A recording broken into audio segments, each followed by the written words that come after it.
Hi, I'm Samantha Nolan, founder and owner of Nolan Branding, and here are some tips from a recent personal branding presentation. Hope you enjoy.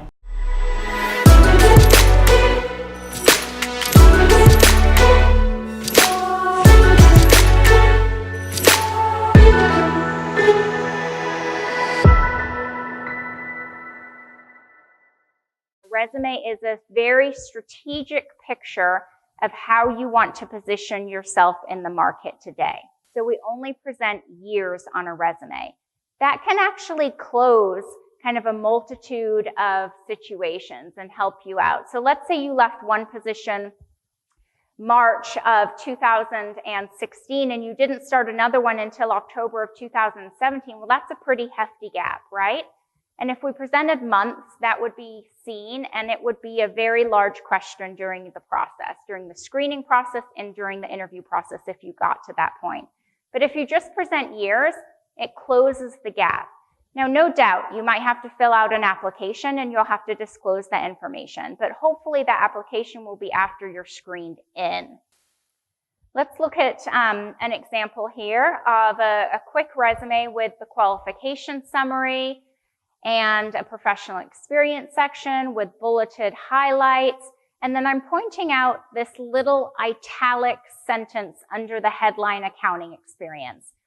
And I'm pointing that out to show you what I call a byline. So a byline can come at the front of a resume or at the end of the professional experience section. And it's a way to say, oh, hey, by the way, this happened, okay? So it's great if you've been out of work for a little while. Let's say you were caring for an elderly parent and you've had 2 years out of the workforce. And that is clearly going to be a question when someone doesn't see experience beyond 2016. So that's where you use this byline and you don't make the hiring manager guess what's happened in the last 2 years. You don't make someone think that you've been in a 2-year job search. You give the reason for your departure from the workforce.